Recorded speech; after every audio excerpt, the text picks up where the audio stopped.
This one's not particularly old. This one's a 2022 KLR 650 Kawasaki, single cylinder, liquid cooled, dual overhead cam.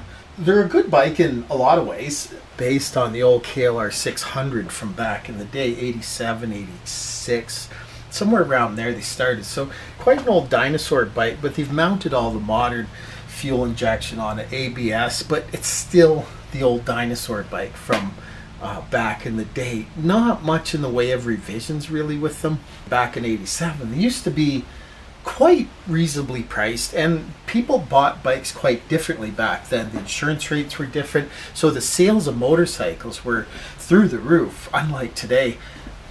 An ADV bike today, of course, you get a BMW and 30,000, no problem. But one of the things that made the old bikes so coveted and people liked them is because you could pick them up cheap secondhand. They were everywhere back in the day.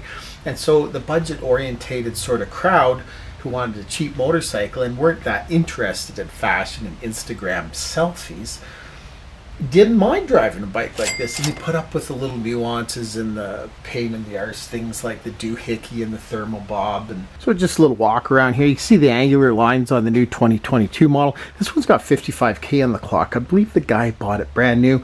He took it into the dealer. They said it was low on oil. They done an oil change and then told them it needed an engine rebuild, which could be. The top end needs a little love for sure. That doesn't do the journals any good when you're running it low on oil. But like I said, they only hold like 2.1 liters of oil.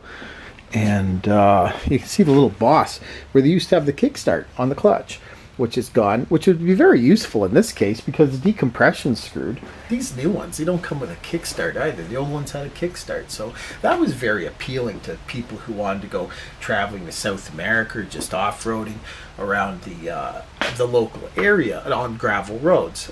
So you could get into one of these things secondhand. A lot of times, $1,500, $2,000, and they would have low kilometers. You'd find them in people's garages collecting dust. Under 10,000k on the clock, so you could get you could squeeze a lot more life out of it for sure, and for very low money. You throw a set of soft bags on the rear, luggage rack, windshield, and man, you're into ATV biking on the cheap. So very appealing that way, and there's a certain crowd, a cult following, so to speak, that loves the KLR 650 and the DR 650 as well. It's worth mentioning the KLX 650R and the C model, which was loosely based on the KLR 650, or maybe you should better say inspired by the KLR 650. Didn't sell in great numbers. People who own them really love them. They were complete with early 90s Miami Vice pastel color schemes, which was sort of cool, painted frames with longer suspension, inverted front end, and different ignition timing. They had a single balancer in the engine, gear driven, which was a departure, of course, from the dual balancers found on the KLR. The stance was much taller, different carburation on it as well. I believe it was same carburetor but different jetting. I could be wrong on that. You don't see many of them. They had a small tank, so the range was fairly limited. Reminded me of the XR 650R Honda that came out, the Big Red Pig as it was called, which won so many Baja races down in Baja California. They only sold for a few years and got relegated to history. They were $1,000 more than the regular KLR 650 offerings at the time.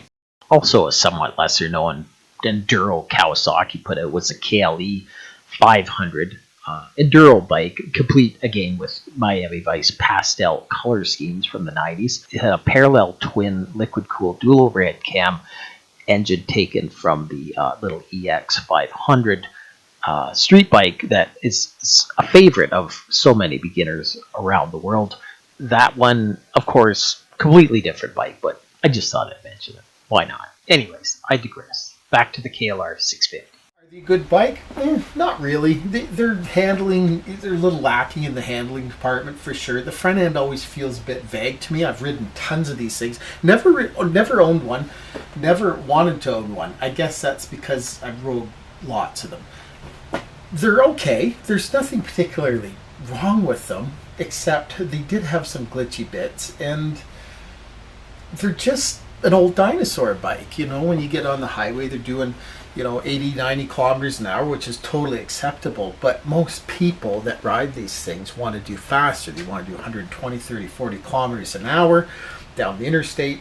And that's where some of the problems rear their ugly head. They start being heavy on the oil consumption side. And that leads to all kinds of problems because the old ones only held 2.5 liters of oil, whereas these ones, I think they're around 2.1 liters off the top of my head. The don't hold a lot of oil. So if you do buy one of these or you have one, do check the oil every fuel stop. Check the oil. There's an oil window on the right hand side of the motorcycle on the clutch cover. So they're really easy to check. They're quite visible, but do check them. They're one of those bikes that don't hold a lot of oil, and you got to be on top of it. A lot of KLR 650 owners do gear them different. They put taller gearing on it. It's kind of hard to start with that dinky little starter in there.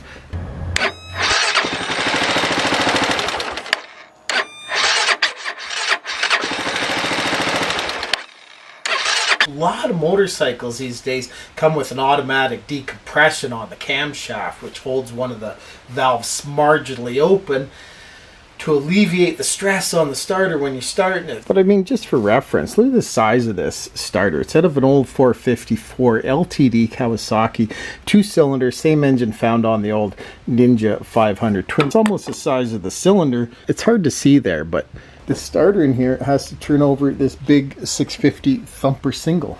You find that on ZX 10s, 14s, 12s. Given the dinky starters and miniature batteries you put in motorcycles, it's imperative that they have some kind of mechanism to lower the compression during startup.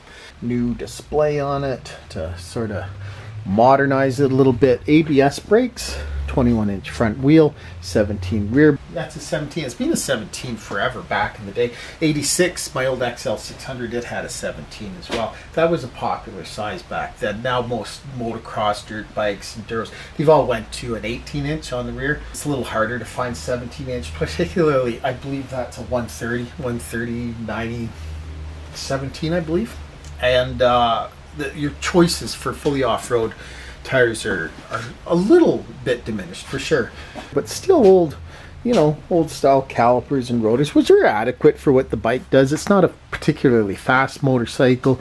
This one's got the stock exhaust on it, and it's got a little bit of a drip coming off the water pump there, so that's needs to be rectified. And probably the doohickey thing, it's probably never been done, which is underneath the stator cover right there. They did have some glitches though. They had this thing called the doohickey.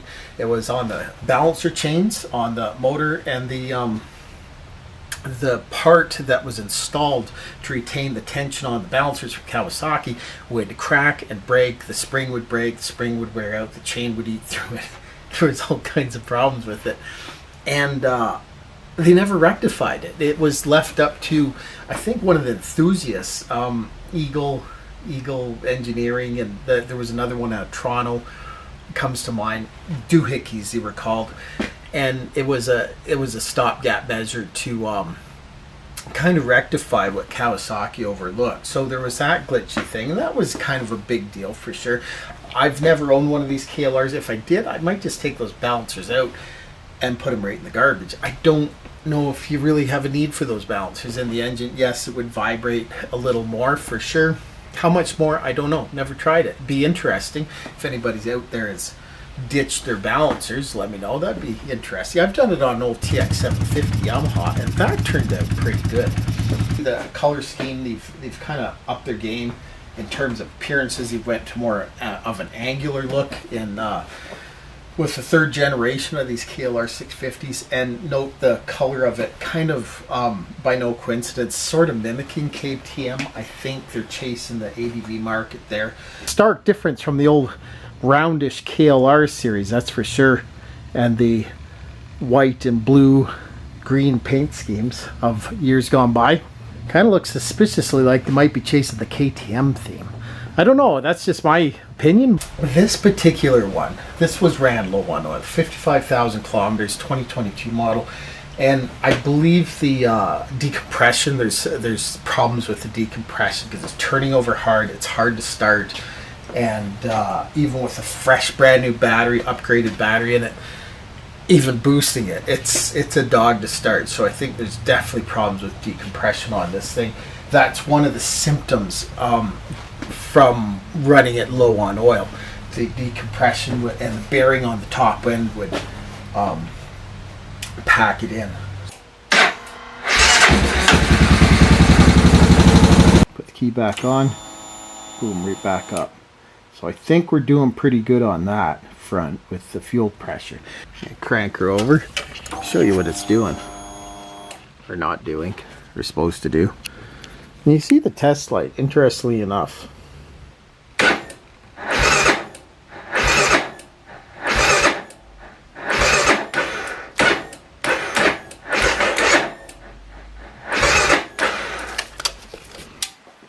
Yeah, a kickstart would have been just perfect if they just left the kickstart on.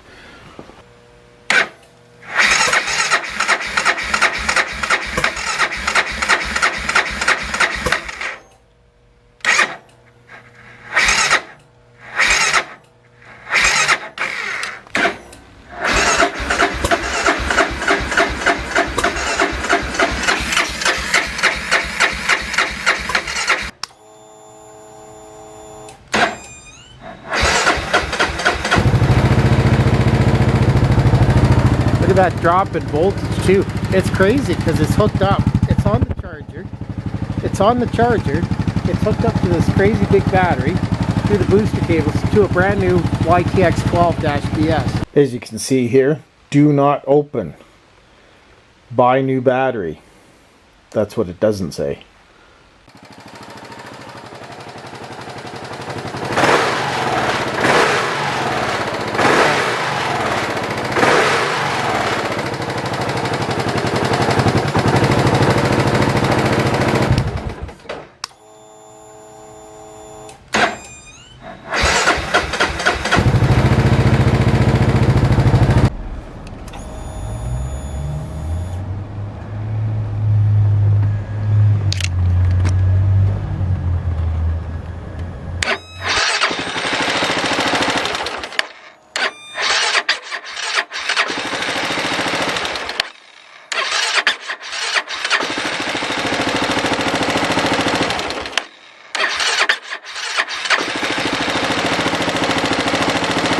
However, I don't think they're that great value anymore. You know, they just keep hashing out the same old stuff.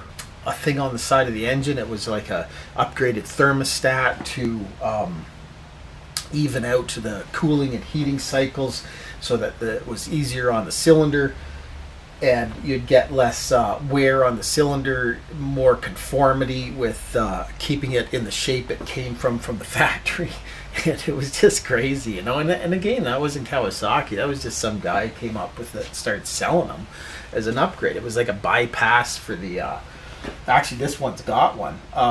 It was a bypass for the radiator. That's a scoop on this. It depends who you talk to about whether these are a good motorcycle or not. The venerable KLR 650, the coveted adventure motorcycle that so many have chosen to go around the world with. DL 650 Suzuki V-Strom is a way better bike to buy in terms of, you know, just doing fire roads and gravel roads, that sort of thing. I guess if you're paying top dollar for one of these, because they're around the neighborhood of $8,000 to $12,000, in my opinion, that's a lot of cake for an old bike, an old dinosaur bike, a single cylinder. You're not getting a lot for that kind of money. DL 650, you know, when they were selling them, I think they've discontinued now. They've went to the 800 now, the parallel twin, I think, the Suzuki, but the DL 650, when they were making those, which were based on the DL 650, again, it harks back to not quite dinosaur bikes, but in the 90s, late 90s, 96, 7, 8, they had the SV 650, and so they just stole the engine out of that and stuffed it in the DL 650. So that's the deal with the V-Strom. But these old KLRs have been around since 87, 86, and same with the DR 650, which was also a 600 back in the day and also came with a kickstart. So for some reason in North America, they've done away with the kickstarts. Happy trails. Take care out there, stay safe, and I'll do another review on something else, whatever comes in. Do a little chit chat on it.